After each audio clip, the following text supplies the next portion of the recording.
Buenos días. Bienvenidos a la semana número 6. Wow, we're week number 6. Almost there, almost there. Okay, so let's see what we're learning today. We are going to learn today about pasado participios. We're going to learn about the other past tense, in which we call it the imperfecto tense. And then we're going to learn about, we're going to mix pretérito and imperfecto. We're going to talk about the rules. All right. And pay attention because, yes, now we are learning about imperfecto and pretérito together. This is very, very important in Spanish too. Okay. All right. So let's see what is pasado participio. Okay. So we are here. It's when you use the verb estar plus another verb, okay? Another verb. But that second verb is going to become an adjective, okay? Because when you combine the estar plus another verb, the second verb and becomes an adjective.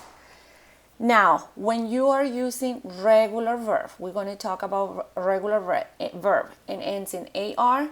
You got to drop the ending and you're going to add ado or ada or ados or adas. It all depends what are you describing, okay? Because everything have to match in number and gender. If the verb ends in IR, this is the ending, and if it ends in ER, this is the endings, okay? It all depends what are you describing. Okay, so if you see the example here, cerrar means to close. So, la oficina está cerrada. The office is closed. I'm describing one office. I'm using the verb to be. You have to conjugate estar for the L or the ella form. And then cerrar ends in AR. So, you have to add, drop AR and add ada because you're describing an office, one office. But what happens if I say las oficinas están cerradas? You see, then you have to change está for están and then you have to change the a for a. Cerradas, okay? So, I mean, these all endings will be hadas, okay? Because you're describing more than one office. Let's give another example. Well, here it's another. Estamos perdidos. Okay? So, of course, you can leave nosotros out if you want to. In Spanish is okay. Because we already know we're talking about all of us. So, estamos perdidos.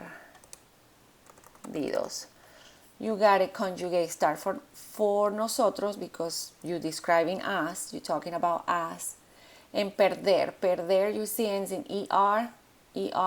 And then you do idos because you are describing a group of people. Probably it's mixed or probably it's just boys. Okay? And it have to end in idos right here, idos.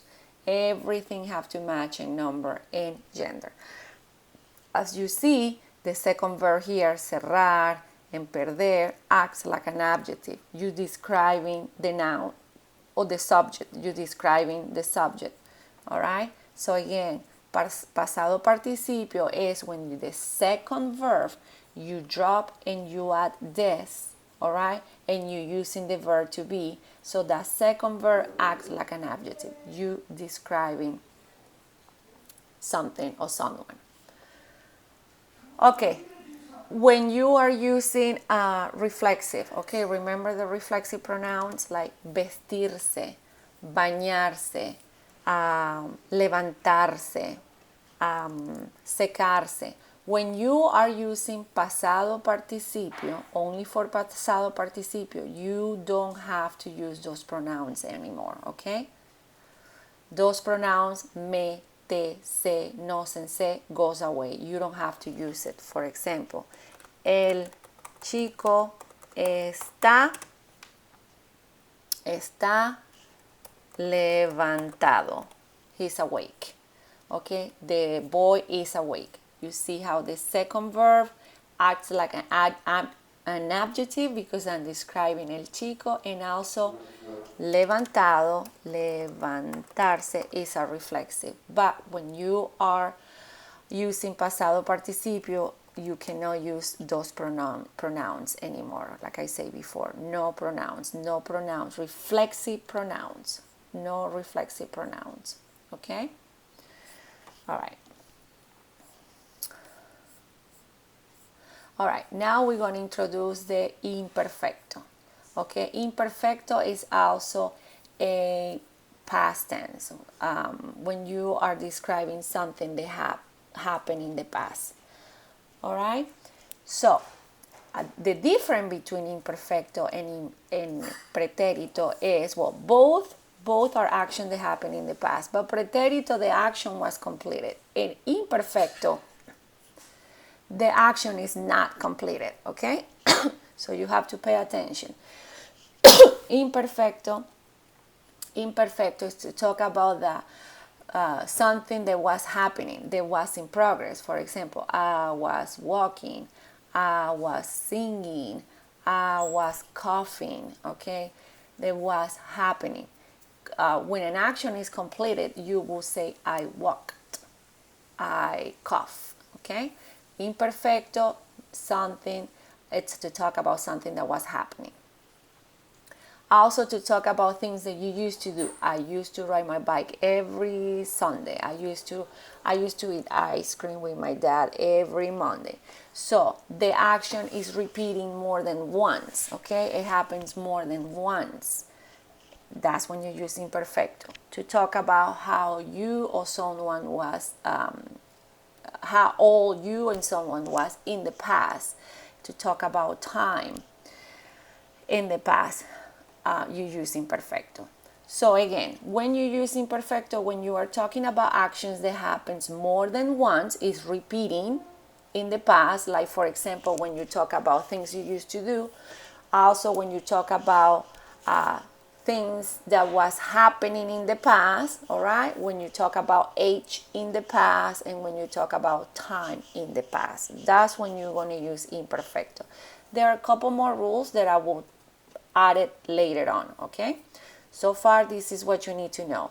En pretérito, when you use pretérito, when you talk about the action was completed in the past, and when the action happens one time, okay? All right, so imperfecto, this is how you conjugate imperfecto, right? This is the ending for regular verb.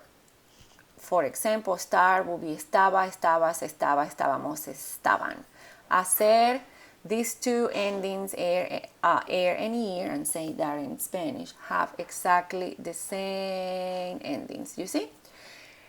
Be careful with the accent marks. You have to memorize the accent marks. For the AR verb, only nosotros have accent marks, and for these two, they all have accent marks. All of them have accent marks. And the good thing about imperfecto is there's only 3 irregular verbs. That's it, just 3. We have ser, we have ir, and we have ver. This is not the ending. This is how you conjugate those 3 verbs in imperfecto. Okay? Now I want to show you this. A ver.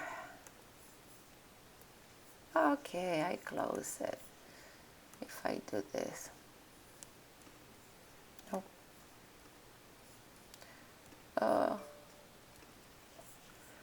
Okay, I want to show you this.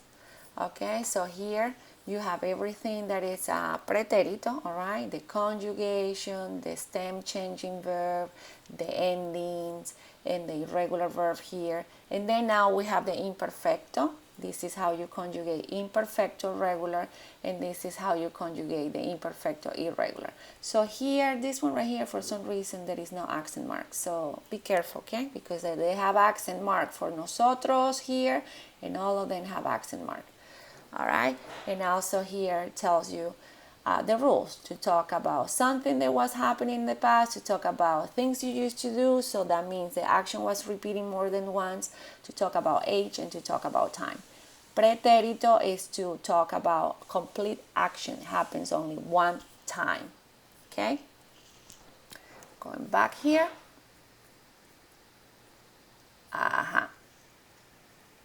Here. And okay, so we have only 1 minute left, and I have to make another video. So the other video, we're going to talk about the rules. What I need you to do is review the endings for both, okay? Review these little rules I give you, and then when you feel you got it, you got this, then you're gonna watch the second video, which is about the rules, okay? And this is when I'm gonna add more rules, and this is when this can become a little bit more difficult, okay? All right. See you later. Adios.